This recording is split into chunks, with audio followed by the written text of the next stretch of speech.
Baru 1 hari saya menikah. Adik ipar saya sudah menampara wajah saya di depan seluruh keluarga. Ibu mertua berdiri di belakangnya sambil tersenyum puas. Mereka pikir saya hanya perempuan kaya yang bodoh dan mudah ditundukkan. Mereka tidak tahu. Pernikahan ini sejak awal adalah jebakan yang saya rancang sendiri. Halo sahabat. Selamat datang kembali di channel ini. Sebelum cerita dimulai, tulislah di kolom komentar dari kota mana kalian menyaksikan kisah ini. Jangan lupa tekan tombol suka dan berlangganan, agar channel ini bisa terus menghadirkan cerita-cerita yang lebih menarik untuk kalian semua. Sekarang, mari kita mulai. Nama saya Diana, 34 tahun. Saya pemilik dan direktur utama sebuah perusahaan properti di kawasan Sudirman, Jakarta. Sudah 8 tahun saya membangun semuanya dari nol, sendirian, tanpa pernah meminjam tangan siapapun. Orang-orang mengenal saya sebagai perempuan yang tenang, tapi mereka tidak tahu seberapa dingin saya bisa menjadi ketika seseorang menyentuh hal yang paling saya jaga. Pagi itu, matahari baru saja masuk lewat celah gorden kamar utama. Saya sudah bangun sejak subuh. Di depan cermin, saya merapikan jilbab saya perlahan. Wajah saya tenang. Tidak ada keraguan sedikit pun di sana. Hari ini adalah hari pertama saya tinggal di rumah besar keluarga Amrul, suami saya. Pria yang merasa telah berhasil menaklukkan seorang perempuan kaya yang mudah diperdaya. Saya menatap pantulan diri saya, lalu tersenyum tipis. Saya tahu persis apa yang akan terjadi hari ini, dan saya sudah menyiapkan segalanya. Pernikahan ini bukan tentang cinta. Ini adalah rencana panjang. Sebuah rencana untuk menghancurkan orang-orang yang dulu pernah meremukkan hidup keluarga saya. Amrul dan keluarganya tidak pernah sadar. Mereka sedang melangkah masuk ke dalam perangkap yang saya susun selama bertahun-tahun. Ketenangan pagi itu pecah oleh suara gedoran pintu yang kasar. Gedoran yang tidak sabar. Gedoran yang sama sekali tidak pantas dilakukan di rumah yang katanya menjunjung tinggi sopan santun. Saya menarik napas panjang. Saya rapikan letak jilbab sekali lagi, lalu berjalan pelan menuju pintu. Saat pintu terbuka, Vira sudah berdiri di sana.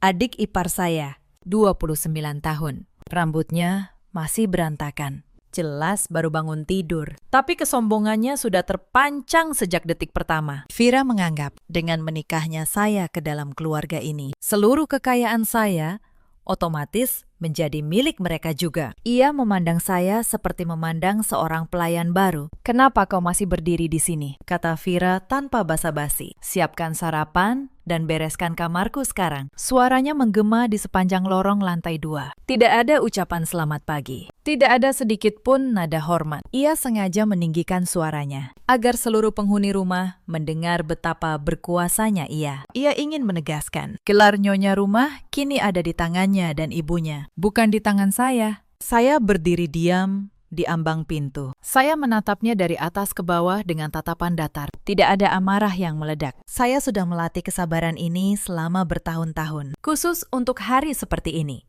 Saya tahu persis tabiat asli keluarga suami saya. Mereka adalah benalu, selalu mencari sesuatu untuk dihisap. Dengan suara yang sangat tenang, saya menjawab, "Masak sendiri, itu bukan tugas saya." Wajah Vira langsung berubah merah. Ia tidak menyangka perempuan yang ia kira penurut berani membantah. Belum sempat ia membalas. Dari ujung lorong, terdengar langkah cepat yang berat. Ibu mertua saya datang. Ibu Risma, 61 tahun. Wajahnya keras, matanya menyipit, penuh kebencian. Tanpa bertanya apa-apa, tanpa mencari tahu duduk perkaranya, ia mengangkat tangannya. Tamparan itu mendarat keras di pipi kiri saya. Suaranya menggelegar di lorong yang sunyi. Pipi saya panas, sudut bibir saya terasa perih. Tapi saya tidak bergeming, saya tidak menjerit. Saya tidak menangis. Saya hanya menoleh pelan, menatap perempuan tua yang baru saja menampar menantunya di hari kedua pernikahan. "Beraninya kau melawan adikmu," bentak Ibu Risma. "Di rumah ini, kau hanya pelayan."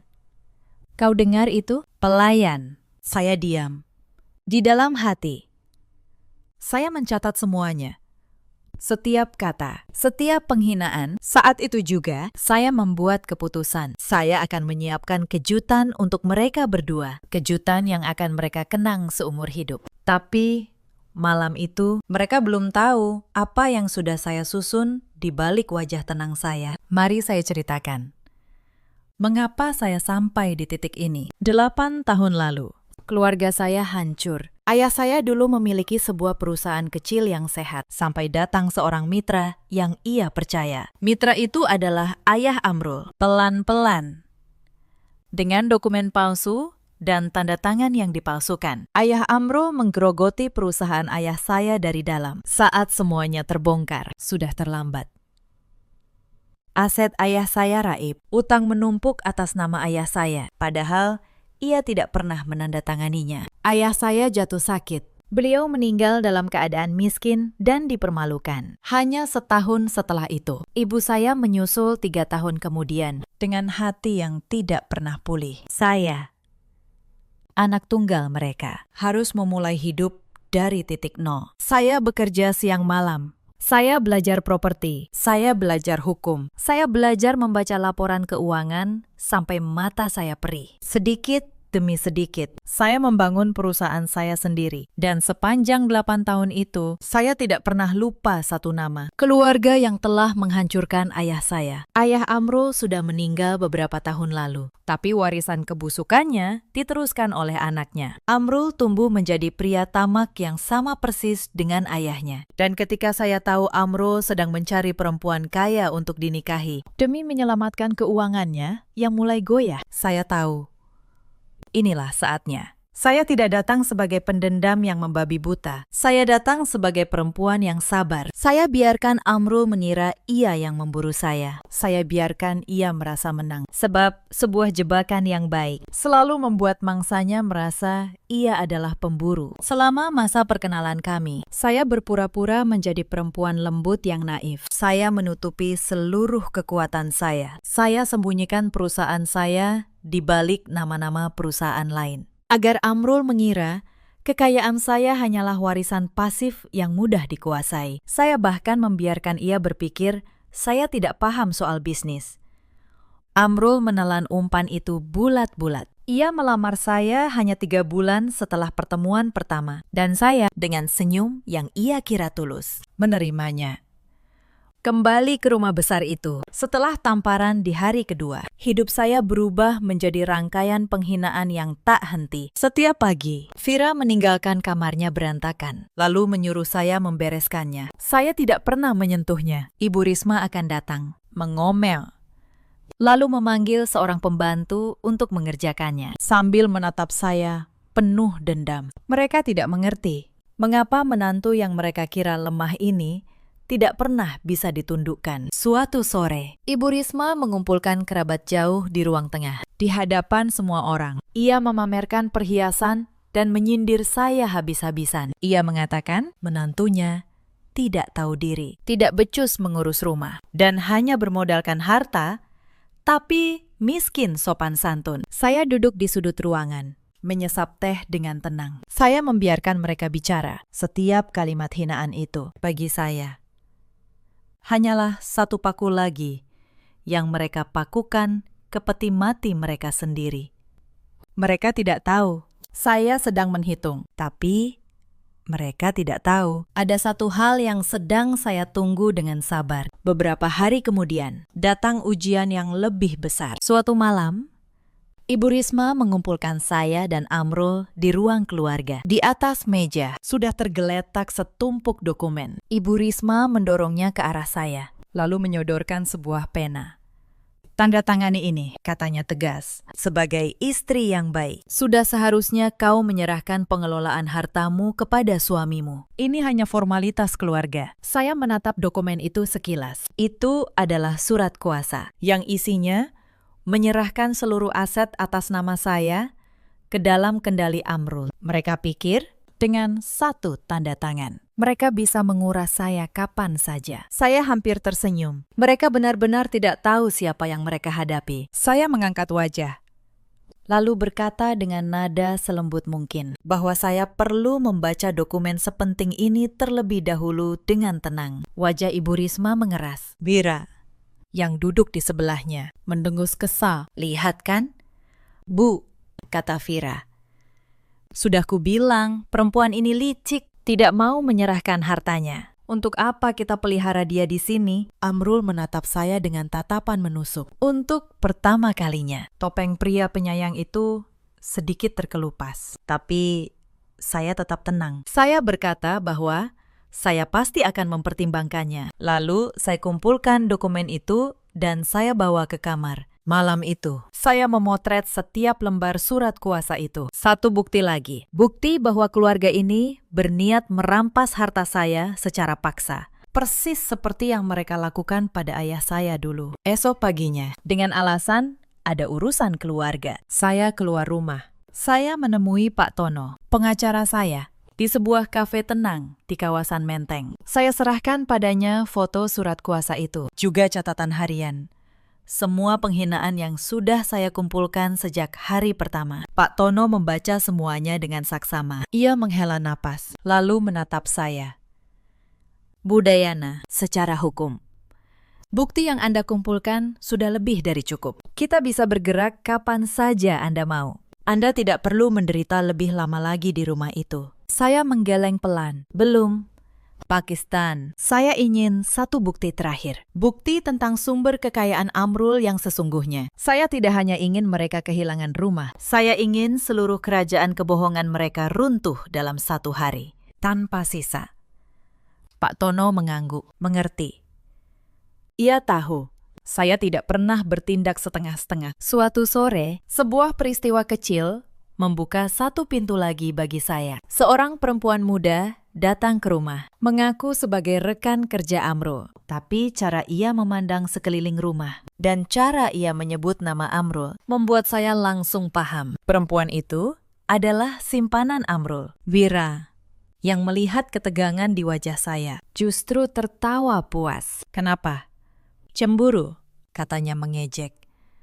Wajar saja kakakku punya perempuan lain. Kau ini kaku dan membosankan. Untung saja kau masih berguna untuk hartamu. Saya tidak menjawab. Saya hanya tersenyum tipis. Lalu permisi ke dapur untuk membuat teh. Di dalam, saya diam-diam mengirim pesan ke tim saya, meminta mereka menyelidiki perempuan itu. Beberapa hari kemudian, saya tahu perempuan itu adalah salah satu perantara dalam transaksi gelap Amrul. Sebuah benang merah yang menghubungkan langsung ke rekening rahasia yang sedang saya buru. Penghinaan Vira sore itu, tanpa ia sadari, justru menjadi petunjuk yang sangat berharga bagi saya. Tapi ada satu peristiwa yang nyaris membuat kesabaran saya runtuh. Suatu pagi, saya menemukan kamar saya berantakan. Vira telah masuk diam-diam saat saya pergi. Ia mengobrak-abrik lemari saya, mencari perhiasan. Dan di lantai tergeletak sebuah bingkai foto yang pecah. Itu adalah satu-satunya foto kedua orang tua saya yang saya bawa ke rumah ini. Kaca bingkainya retak, terinjak sengaja. Untuk pertama kalinya sejak masuk ke rumah ini, dada saya terasa sesak. Saya berlutut, mengambil foto itu dengan tangan gemetar. Vira muncul di ambang pintu, bersandar santai. Oh, itu. Tidak sengaja, katanya tanpa rasa bersalah. Lagi pula, untuk apa menyimpan foto orang tua yang sudah miskin dan mati? Memalukan saja. Saya menggenggam foto itu erat-erat. Saya pejamkan mata sejenak, menahan badai di dalam dada. Lalu saya berdiri, menatap Vira dengan tatapan yang membuatnya untuk sepersekian detik terdiam. Kau benar, kata saya pelan. Suara saya dingin seperti es. Foto bisa pecah, tapi ingatan tidak. Dan ada hutang yang tidak akan pernah saya lupakan. Vira tertawa gugup, mencoba menutupi rasa tidak nyamannya, lalu pergi. Ia pikir saya hanya bicara melankolis. Ia tidak tahu. Di hari itulah saya memutuskan. Saya tidak akan menyisakan sedikit pun belas kasihan untuk mereka. Malam itu, saya membersihkan pecahan kaca itu sendiri. Saya pandangi wajah ayah dan ibu saya di dalam foto yang retak. Saya berbisik pelan bahwa sebentar lagi semuanya akan terbalas. Mereka tidak akan menunggu lebih lama lagi. Penghinaan demi penghinaan terus berdatangan, hampir setiap hari. Pada akhir pekan, keluarga besar Risma berkumpul untuk makan siang. Belasan kerabat datang. Dan di hadapan mereka semua, saya diperlakukan seperti pelayan. Ibu Risma menyuruh saya mengantar hidangan ke setiap meja, menuangkan minuman, lalu berdiri di pojok menunggu perintah. Ketika salah satu kerabat bertanya, mengapa menantu diperlakukan seperti itu? Ibu Risma tertawa. Dia memang dari keluarga rendahan, kata Ibu Risma keras-keras, agar semua mendengar. Untung anak saya mau menampungnya. Jadi wajar kalau dia harus tahu diri dan melayani kami. Beberapa kerabat tertawa.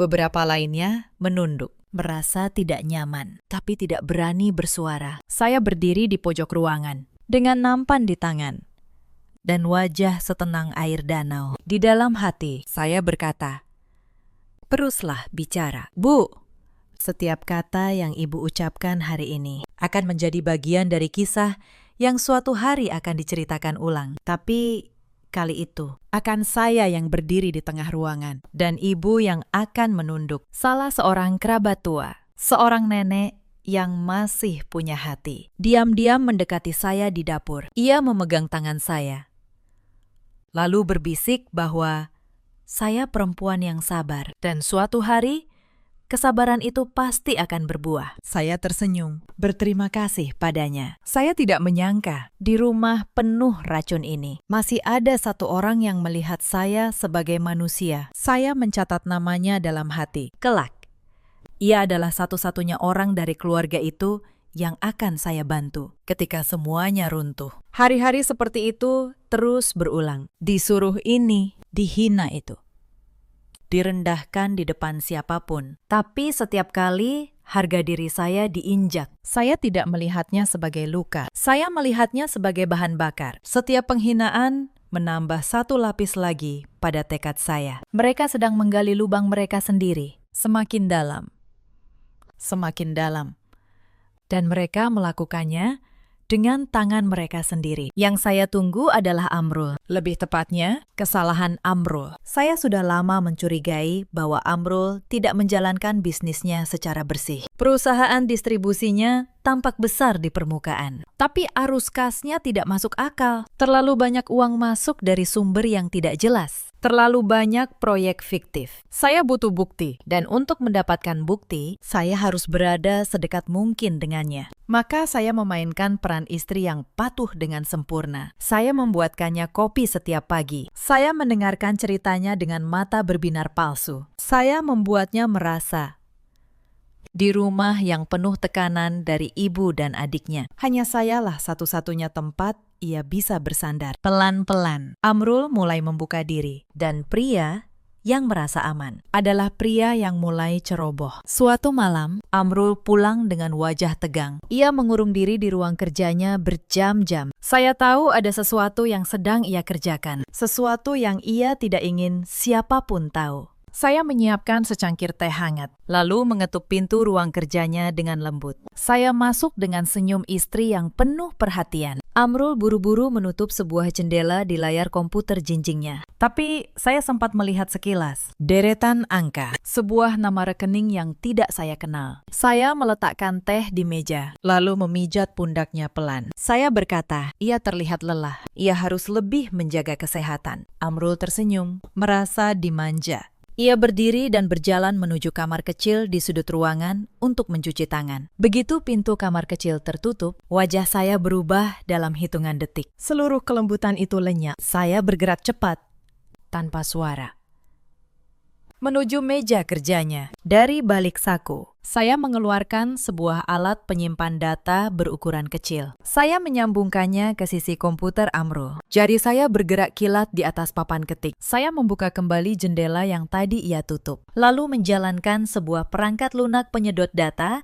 yang telah disiapkan tim keamanan siber pribadi saya. Di layar, sebuah bilah kemajuan bergerak cepat, menyalin semua bukti, transaksi ilegal, faktur palsu, riwayat pemindahan dana ke rekening rahasia di luar negeri. Mata saya memindai setiap baris dengan saksama. Semuanya terekam sempurna. Ternyata kejahatan Amrul jauh lebih ceroboh dari yang saya duga. Ia bahkan menyimpan bukti penggelapan pajak perusahaan di folder yang sama, tepat ketika bilah di layar menunjukkan angka 100%. Terdengar suara kenop pintu kamar kecil diputar. Dengan sigap, saya mencabut alat penyimpan data. Saya sembunyikan kembali ke dalam saku. Saya bersihkan riwayat layar hanya dalam satu kedipan mata. Saat Amrul melangkah keluar sambil mengeringkan tangan, saya sudah berdiri di dekat jendela, membelakangi meja kerja, seolah sedang menikmati pemandangan kota dari ketinggian. Amrul berjalan mendekat, lalu memeluk saya dari belakang. Ia merasa dunianya begitu sempurna. Harta,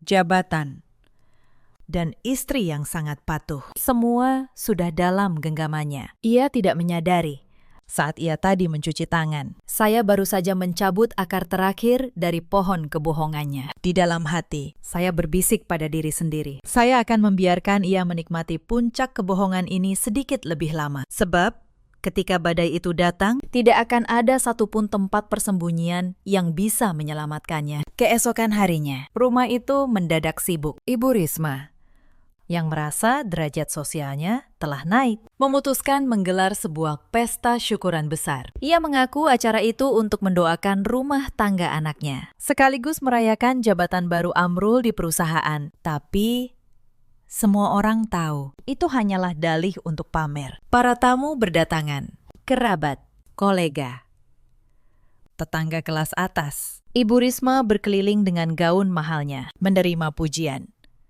Vira berdandan menor, memamerkan tas bermerek di setiap sudut. Dan Amrul berdiri di tengah ruangan, menyambut tamu seperti seorang raja kecil. Saya berdiri di pinggir, mengenakan kebaya sederhana. Beberapa tamu memandang saya dengan rasa kasihan, mengira saya menantu yang tertindas. Ibu Risma dengan sengaja memperkenalkan saya kepada para tamu dengan nada merendahkan. "Ini menantu saya," katanya sambil tersenyum dingin. "Untung anak saya mau menikahinya. Kalau tidak, entah jadi apa perempuan ini." Beberapa tamu tertawa kecil. Saya hanya tersenyum sopan. Di dalam hati, saya berkata, "Nikmatilah pesta ini, Bu.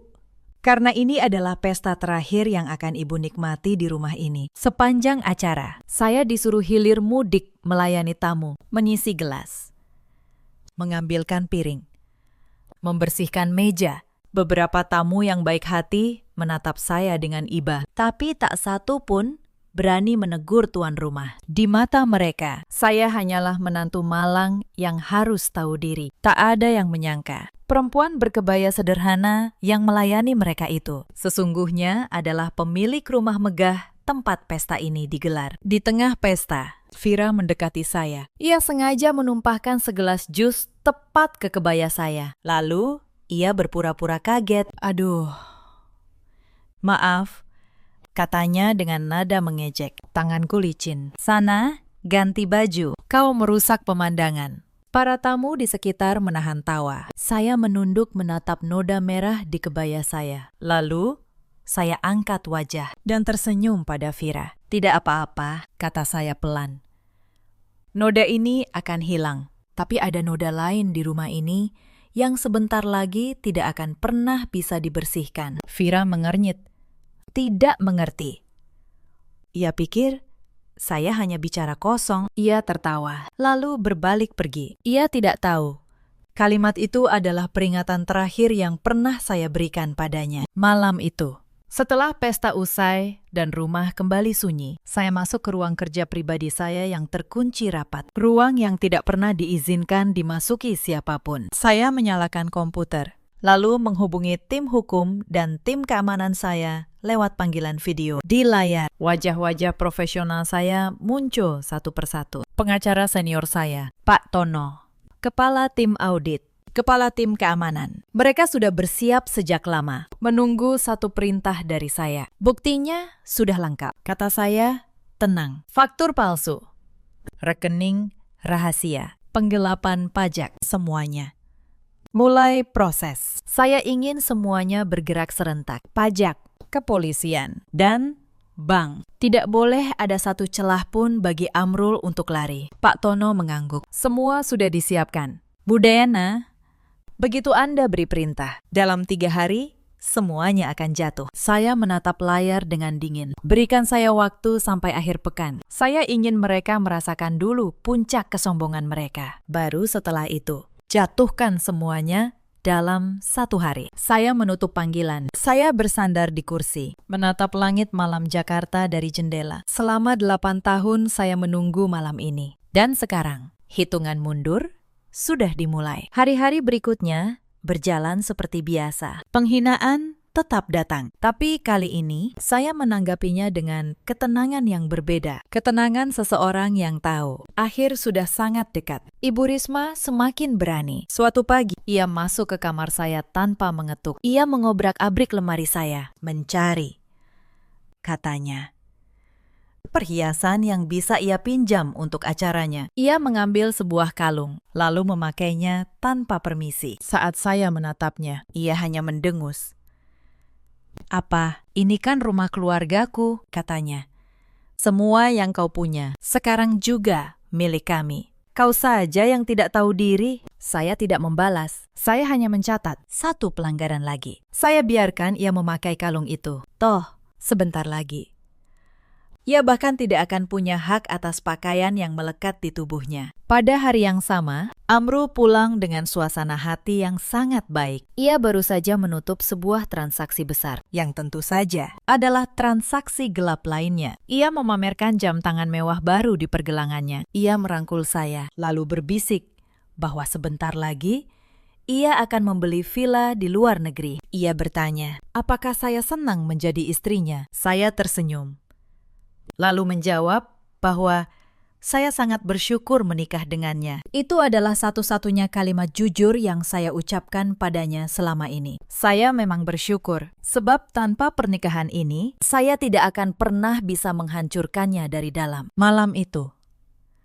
saya mengirim 1 pesan singkat kepada Pak Tono. Hanya 1 kata, mulai. Setelah mengirim pesan itu, saya tidak langsung tidur. Saya duduk lama di ruang kerja pribadi saya, menatap foto kedua orang tua saya yang sudah saya pindahkan ke bingkai baru. Saya teringat hari-hari terakhir ayah saya. Tubuhnya yang kurus di ranjang rumah sakit. Matanya yang menatap saya, penuh penyesalan karena merasa telah gagal melindungi keluarga. Saya teringat ibu saya yang setiap malam menangis diam-diam agar saya tidak melihat. Selama 8 tahun, kenangan itu adalah api yang menjaga saya tetap berjalan. Setiap kali saya lelah, setiap kali saya nyaris menyerah pada rasa sakit, saya akan mengingat wajah mereka, dan api itu akan menyala kembali. Saya mengusap bingkai foto itu pelan. "Ayah, Ibu," bisik saya, "besok semuanya selesai. Kalian bisa beristirahat dengan tenang sekarang." Air mata sempat menggenang di pelupuk mata saya, tapi saya tidak membiarkannya jatuh.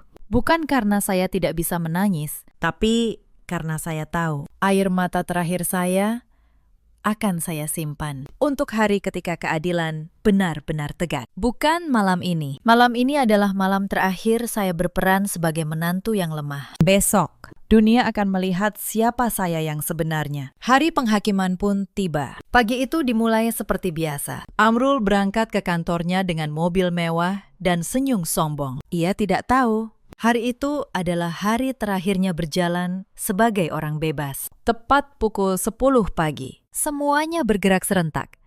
Di kantor pajak, sebuah laporan resmi diajukan, lengkap dengan bukti penggelapan miliaran rupiah selama bertahun-tahun. Di kepolisian, sebuah berkas tebal berisi bukti transaksi ilegal dan pencucian uang sudah berada di meja penyidik. Di bank, seluruh rekening Amrul, baik yang resmi maupun yang rahasia, dibekukan dalam waktu bersamaan. Amrul sedang memimpin sebuah rapat penting di ruang direksi saat pintu ruangan itu didobrak. Belasan petugas berseragam masuk di hadapan seluruh jajaran direksi dan ratusan karyawan. Amrul dibacakan tuduhannya: penggelapan pajak, pencucian uang, pemalsuan dokumen. Wajah Amrul memucat.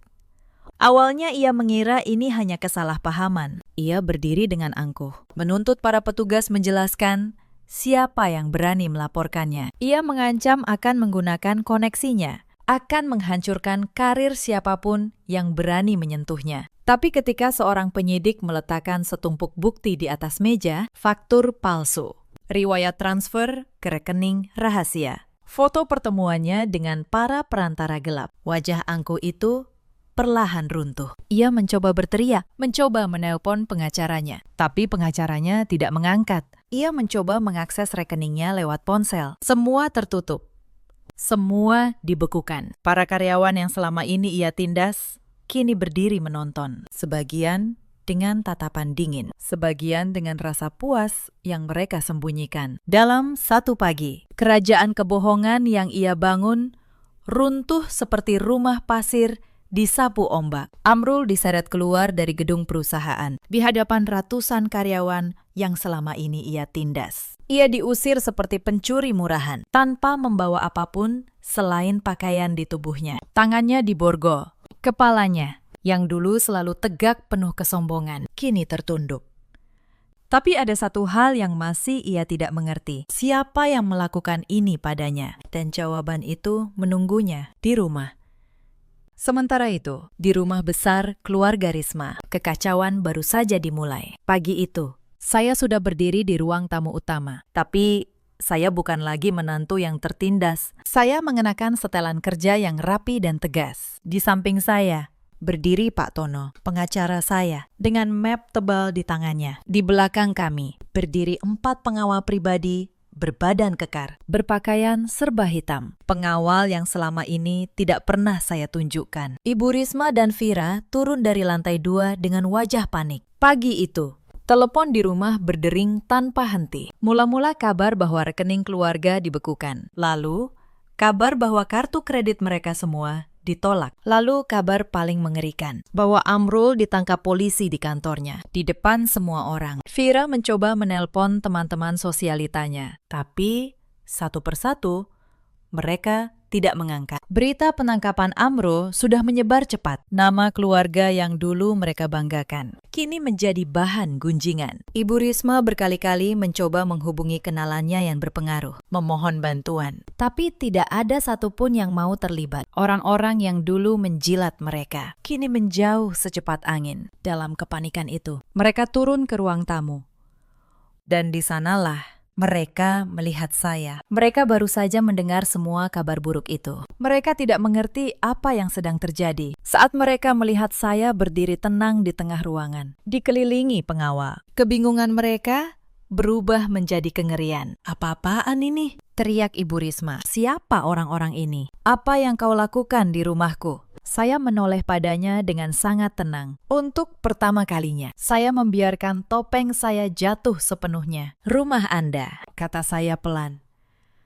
Bu Risma, mari saya jelaskan sesuatu yang sangat penting. Saya memberi isyarat pada Pak Tono. Ia membuka map tebal itu, lalu meletakkan selembar demi selembar dokumen di atas meja kaca. Rumah ini, kata saya, sudah saya beli 6 bulan yang lalu melalui salah satu perusahaan saya. Saat keluarga Anda terlilit utang dan terancam disita bank, ada sebuah perusahaan misterius yang melunasi semuanya, lalu mengambil alih kepemilikan rumah ini. Perusahaan itu adalah milik saya. Wajah Ibu Risma berubah pasi. Vira terduduk lemas di anak tangga. Semua yang ada di rumah ini. Saya melanjutkan.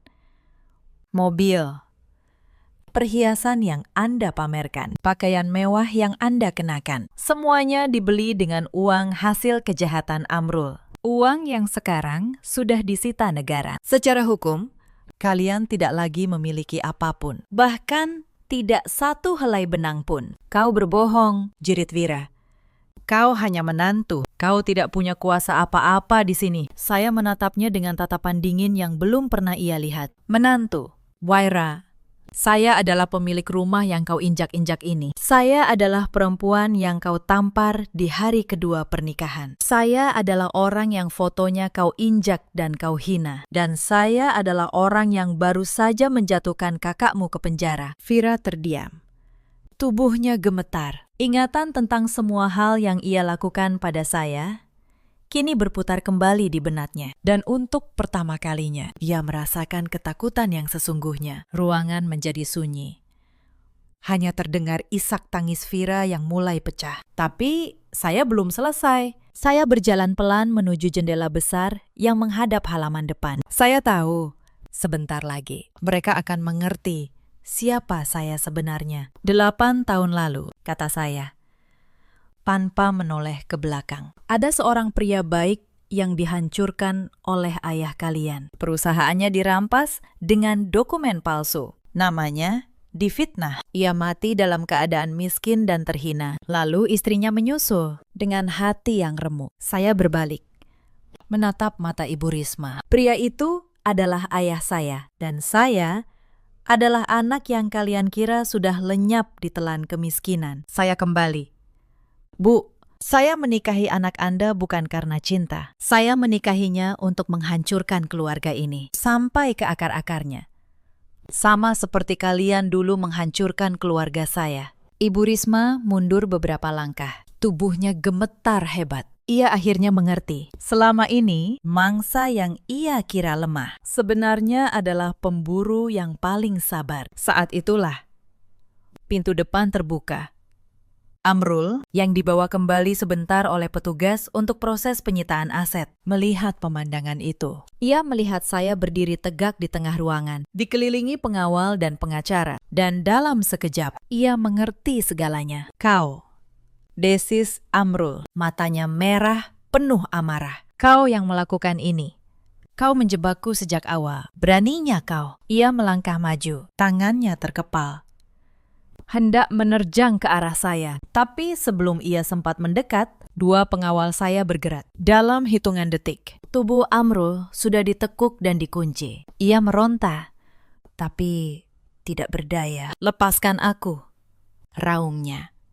Aku ini suaminya. Aku berhak atas setengah hartanya. Pengadilan akan memberikan separuh harta ini padaku. Saya berjalan mendekatinya, lalu berjongkok agar mata kami sejajar. Saya tersenyum tipis. Setengah harta, kata saya pelan.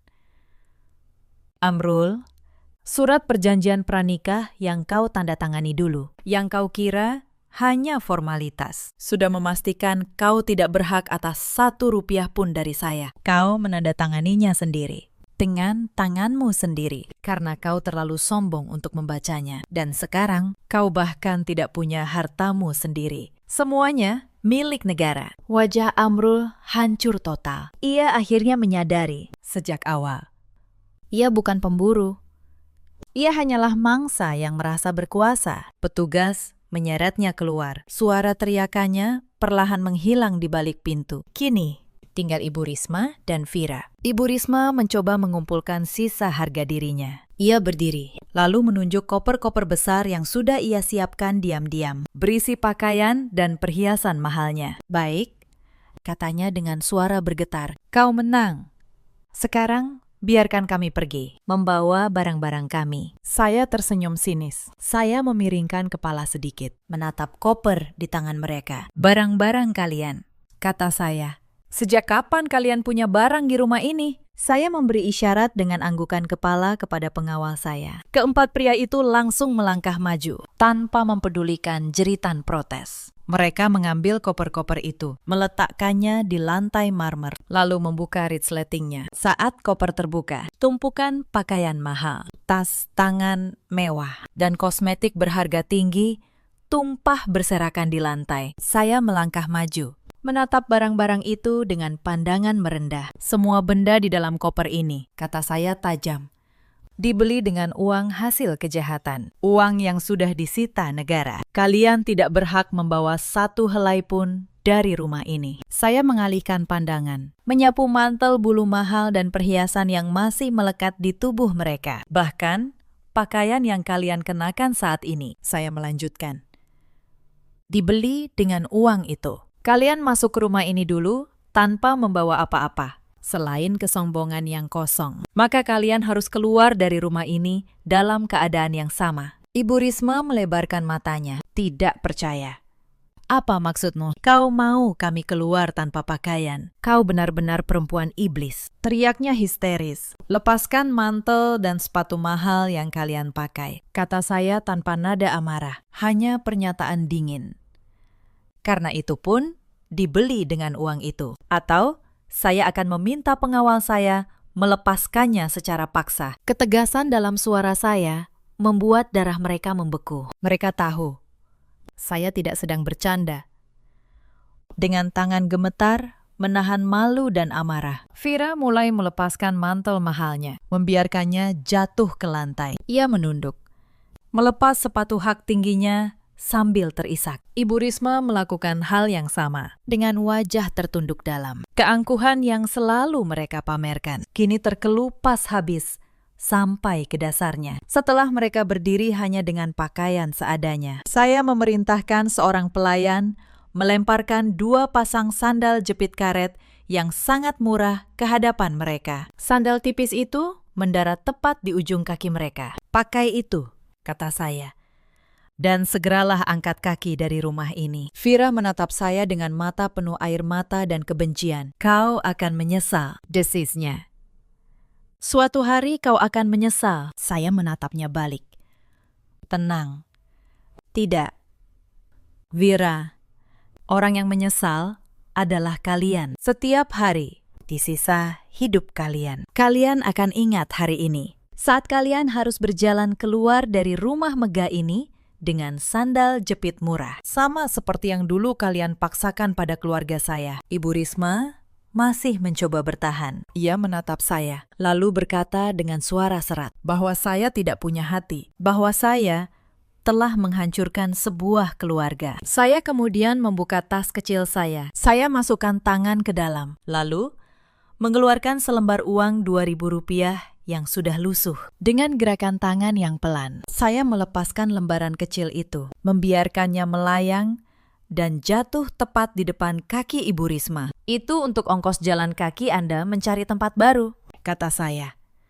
"Jangan pernah lagi menampakkan wajah Anda di hadapan saya." Suara saya tidak mengandung amarah, hanya sebuah pernyataan mutlak yang tidak bisa dibantah. Saya menoleh kepada petugas keamanan yang berdiri di pintu. "Tolong antar kedua orang ini keluar." Sekarang juga, petugas itu langsung bergerak. Mereka mengiringi Ibu Risma dan Vira menuju pintu. Ibu Risma tidak melawan lagi. Kepalanya tertunduk lemas, menatap selembar uang Rp2.000 yang menjadi saksi bisu kehancuran total harga dirinya. Mereka keluar dari pintu kaca rumah megah itu, kembali ke jalanan.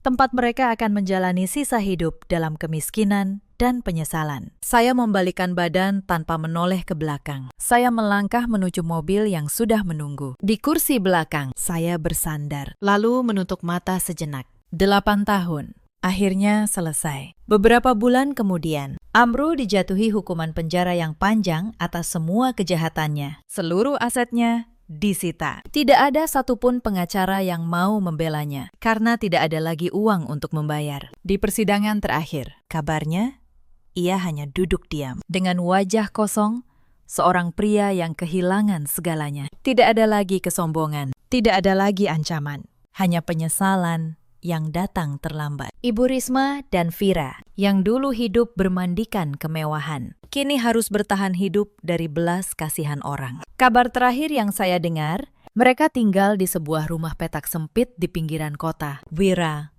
yang dulu tidak pernah mau menyentuh pekerjaan rumah, kini bekerja serabutan untuk makan. Ibu Risma, yang dulu memamerkan perhiasan kepada semua orang, kini menundukkan kepala setiap kali bertemu kenalan lama. Kesombongan yang dulu mereka banggakan, kini hanya tinggal kenangan pahit. Hanya ada satu orang dari keluarga itu yang saya cari. Nenek tua yang dulu diam-diam menggenggam tangan saya di dapur dan berbisik bahwa kesabaran saya akan berbuah. Saya menemukannya, dan saya pastikan ia hidup dengan layak di sisa usianya. Sebab keadilan bagi saya bukan hanya soal menghukum yang jahat, tapi juga soal mengingat siapa yang pernah memperlakukan kita sebagai manusia. Sementara saya kembali ke kehidupan saya. Perusahaan saya tumbuh semakin besar. Saya mendirikan sebuah yayasan atas nama kedua orang tua saya untuk membantu keluarga-keluarga kecil